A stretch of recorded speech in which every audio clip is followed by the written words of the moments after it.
Well, hello, and thanks for watching another episode of ARFCOM News, your twice-weekly dose of the finest two-way propaganda. Approximately 2 or 3 times a year, one of the louder useful idiots rediscovers a notion he or she considers to be very clever. Tell poors and minorities to buy guns to freak out those evil right-wingers and gun owners. Every single time they act as though they consider this idea to be highly revolutionary, like when well-known police state enthusiast and suspected Pax Armada sympathizer Don Lemon recently encouraged black and brown people to buy a gun. If you believe in the Second Amendment, if you believe in the Constitution, black people, brown people of all stripes, whether you're an Indian American or a Mexican American or whoever you are, go out in your place where you live and get a gun legally, get a license to carry legally. Because when you have people knocking on your door and taking you away without due process as a citizen, isn't that what the Second Amendment was written for? Every time control freaks say something like this, they always seem to sit and blink expectantly afterward, convinced gun owners will suddenly object. They earnestly believe their own straw men, so they believe you only mean straight white men when you say carrying a gun is a right. That surely you don't mean human rights are for all people, but yes, that is exactly what we mean. Gun rights are human rights. Fight me. That's 1 point, round kick. Hey! But Lemon finishes by asking, isn't that what the Second Amendment was written for? And I have to say he's right, or at least half right. Yes, the Second Amendment was written for fighting cops and soldiers from any country, including our own, but not because the founders wanted every individual who got caught breaking the law to battle it out with the cops. They wanted us to be armed so we could fight the government together. Amigo together. You can't win an insurrection on your own. If you are on your own, maybe your grievances really aren't the long train of abuses you thought they were. If the majority of the population isn't willing to stand shoulder to shoulder with you and pledge their lives, their fortunes, and their sacred honor to the cause, then you don't really have an insurrection. So no, Mr. Lemon, the 2A was not written for people to shoot at duly appointed public employees discharging their duties as determined by a fairly elected government. Joke's on you, tough guy. I can't read. But hey, it would be impossible for us to produce quality 2A propaganda without sponsors, so let's pay some bills. Today's video is sponsored by Zippix. Quitting bad habits isn't easy. That's where Zippix nicotine toothpicks come in. It's a simple, satisfying way to get your nicotine fix without smoke, clouds, or devices. Just pure flavor and control, anytime, anywhere. Zippix is made in America, veteran-owned, and built for people who take pride in doing things the right way. Whether you're at the range, in the shop, or out in the field, Zippix lets you keep your focus without the hassle of lighting up or charging batteries. Use code ARF for 10% off at zippixtoothpicks.com/discount/ARF. Must be 21 or older to order. Warning, nicotine is an addictive chemical. Zippix doesn't claim health benefits, but if you're looking for a cleaner, more discreet way to handle cravings, this is it. Made by Americans, for Americans who don't like to quit. They just like better tools. I have an opinion, shocking, I know, that has little to do with gun rights, but it is tangentially related to this next story. I think the world would be a better place if people were not granted the privileges of adulthood automatically, but had to earn it in some way. Good for you. Mobile infantry made me the man I am today.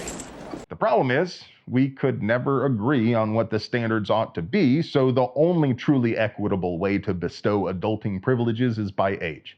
The problem with that is you wind up with legal adults in high school. Legal adults who are allowed to drive, carry guns, and have a right to be free of unreasonable searches and seizures. Jack Harrington is 18, and thus an adult, but he had not finished high school yet when he was overheard on the bus talking to his friends about being pulled over while he had a gun in his vehicle. He lives in New Hampshire, so the gun was perfectly legal and the stop was uneventful. He was just expressing how it was a new situation and he was anxious at first, but it turned out to be no big deal.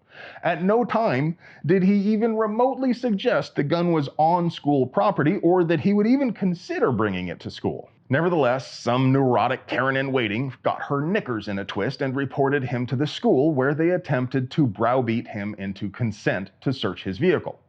When that failed, they called his parents and tried to get them to consent, despite the fact that, he was an adult at the time. The parents explicitly shot them down as well. After repeatedly failing to badger him into giving consent, they ultimately just broke his window and searched his truck anyway, finding nothing. Now, you folks are smart people, so I don't have to explain to you why a warrantless search based on nothing other than the fact that you heard a person owns a gun is ridiculously unconstitutional. Naturally, Jack is suing them, but what might surprise you is he is not seeking punitive damages. He simply wants declaratory relief, which means a ruling that says they were wrong, attorney fees, and nominal damages. That's normally just $1. It's symbolic. He didn't even ask them to pay for his broken window. What's the symbology there? Symbology? It's not about money. It's about sending a message. If you would like to send that school a message yourself, they can be reached at 603-464-1130. Now, I don't want to sound like I'm beating a dead horse, but many of you have probably heard that Glock is discontinuing most of their pistols. Glock issued a statement yesterday indicating they will be replacing those models with their new V series, which is said to be designed to make it harder to install an autosear.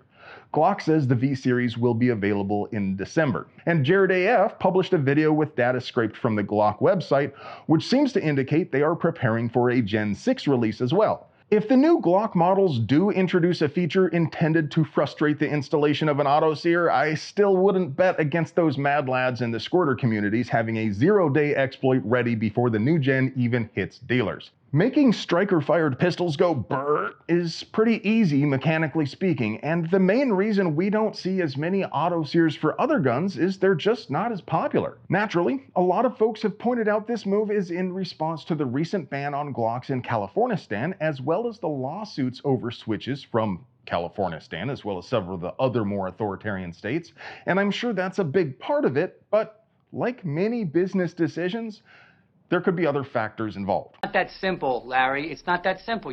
Now, I won't pretend to be privy to all of the Austrian death machine's inner workings, but hear me out. There are a couple of other reasons that could play a role. First, the Trump slump has hit all gun businesses pretty hard. Consumers tend to feel less concerned about draconian gun legislation with Trump in office, and that results in reduced sales. With any product, if you tell consumers they won't be able to get it, people will hoard it. That could have had some influence on FN's decision to discontinue some of their legacy SCAR models as well. I'm sure lots of companies are looking for ways to increase revenue when nobody is panic buying. But when the product is also a soon-to-be rare taboo thing like a glicky that works with switches, you know people will clean up existing inventory fast. And we were roughly due for a new generation anyway. It's been 8 years since the Gen 5, and it was 7 years between the Gen 4 and the Gen 5. Now, I'm no engineer, so I don't know much about injection molding, but it kind of makes sense to me that if your molds need to be replaced soon, you may as well make any design changes at that same time. So while it might at first glance appear that Glock is bending the knee to appease Karens, what they're doing doesn't necessarily actually hurt Glock in any way. Not if they were planning to release a new model anyway. They get to present an affirmative defense at trial and boost sales at the same time. That said, if they were to abruptly end sales and service to every single one of the states which filed a frivolous lawsuit against them, those suits would be dropped instantly. Glock has American LE agencies by the dangly bits, and they could resume sales the moment the suits were dropped. At the same time, American consumers would throw bags of cash at them if they took a based stand like Ronnie Barrett did. Glock publishes sales figures, but it doesn't break it down at all. So I did a little poking around, and well, there really aren't any apples to apples numbers to compare. So there's no way to determine for sure what percent of Glock's revenue comes from American consumers, but it seems reasonable we account for a pretty large chunk, and it's possible American consumers actually buy more Glocks and pay more for them than American law enforcement agencies do. In any case, consumer sales isn't just something Glock can casually dismiss.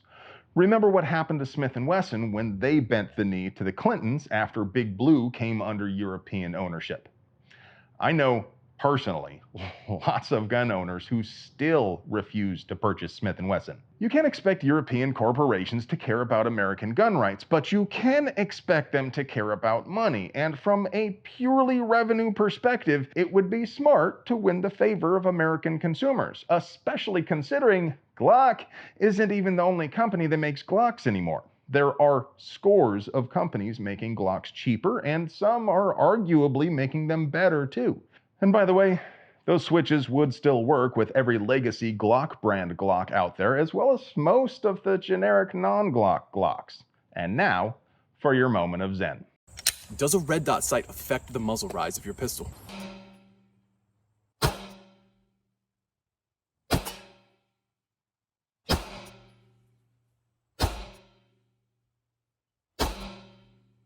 Yeah, about 2.8%. Hello, friend. Do you like pews and pew-related things? Would you like to help us keep delivering you pure American pew propaganda at the low price? We literally couldn't pay the bills without our sponsors, so do us a solid and get yourself something nice from them. You deserve it. I love you.